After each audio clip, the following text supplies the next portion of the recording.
Hey, I'm Shylo and welcome to Bridging the Gap. Today on our panel, we're going to be talking about regulation. What do I need to know?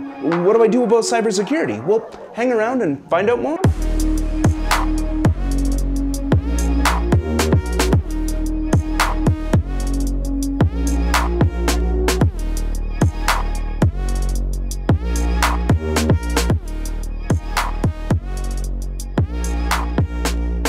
So why do you think governments around the world are pushing regulation on, the blockchain industry, both from a cybersecurity perspective and a regulatory legal perspective? Frank, would you like to go first? Sure. I actually think they're being okay when it comes to regulation. I don't think you can leave so many hundreds of billions unregulated. And so we've had Bitcoin around for 10 years now, plus. And so we don't really have any comprehensive legislation. We've got the EU's MiCA, but even that is not implemented.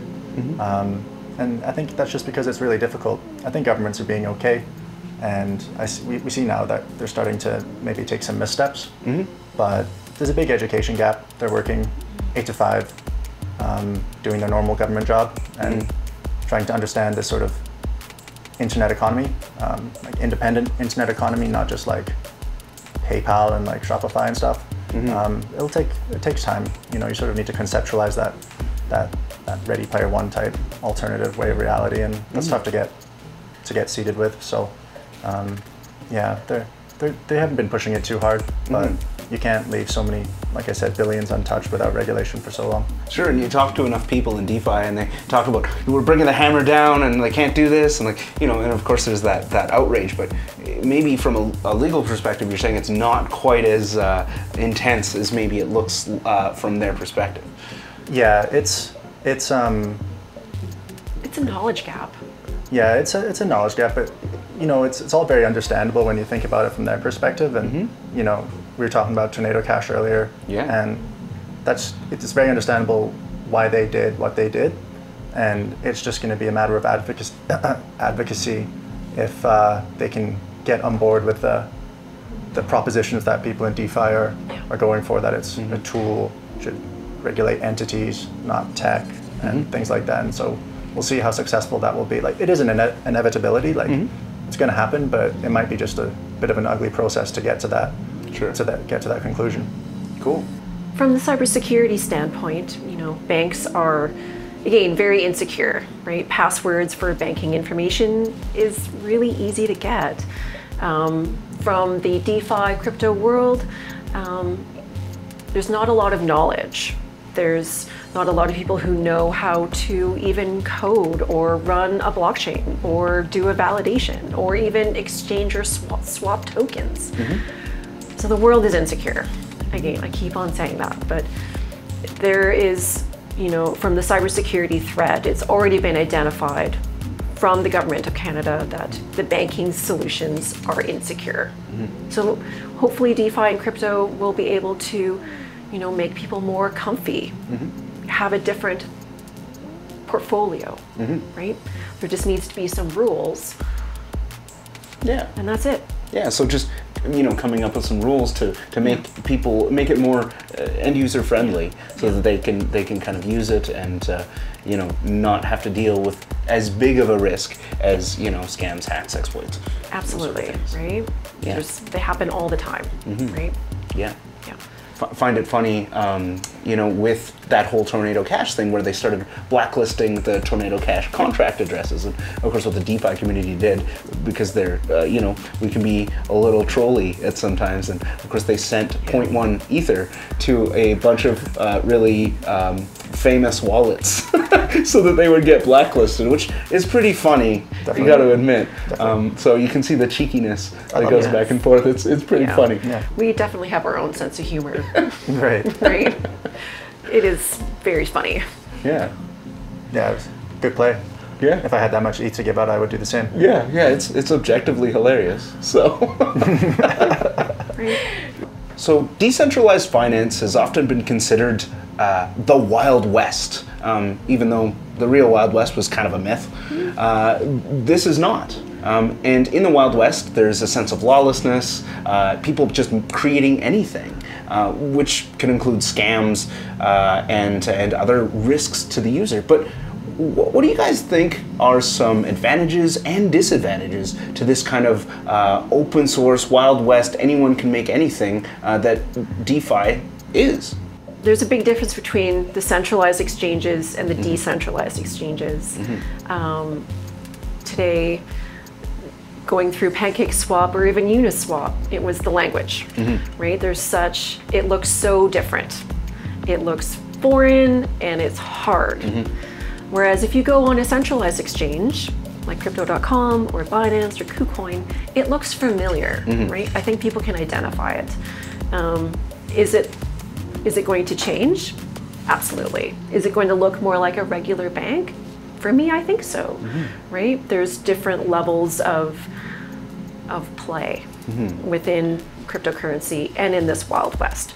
You know, sometimes it's super easy and sometimes it's really hard. Right. So kind of the advantages are from your perspective are like, you know, what we can develop, what things hadn't been thought of, what it can look like. Disadvantages, it can be unfamiliar, scary, and it's complicated. It's complicated, right? Yeah, it can be very hard to learn, and you know, that's off-putting to a lot of people. Well, and it's risky. I mean, you know, I've talked to tons of people who accidentally sent tokens to like the main PancakeSwap exchange address all the time. You know, to the router, and it's not like an email. Yeah. Right. It's this giant string of numbers. Yeah, and it doesn't send it back if you put the wrong character in the space. Yeah, for sure. Yeah, I would echo that. The advantage is that any good that comes your way, if you're properly in DeFi, is good that you've earned. You know, it's a real meritocracy.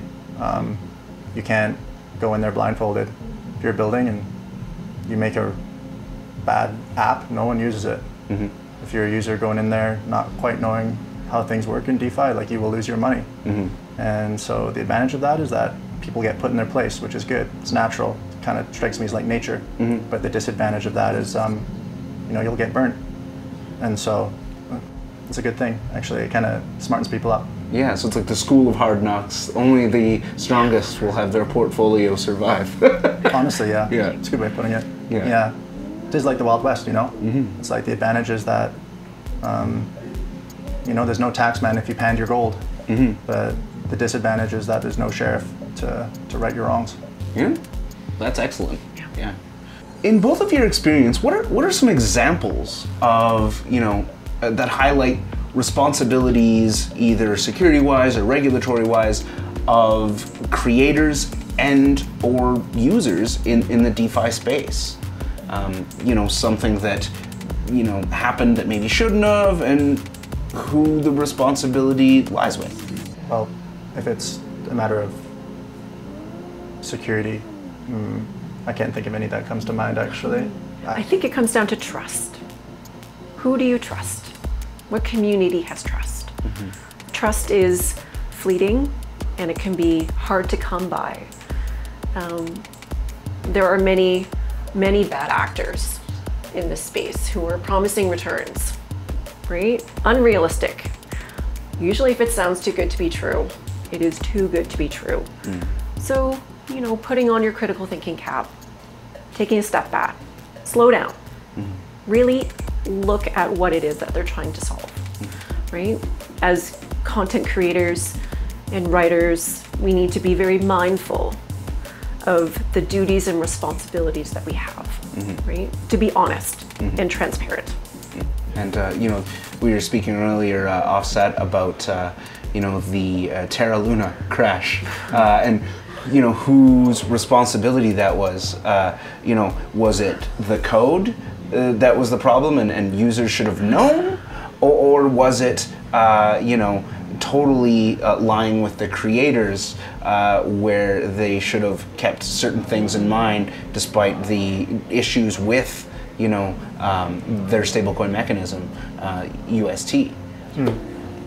So for background, there was just a blockchain called Terra, and it got very popular very fast just because it had an application that gave good rewards.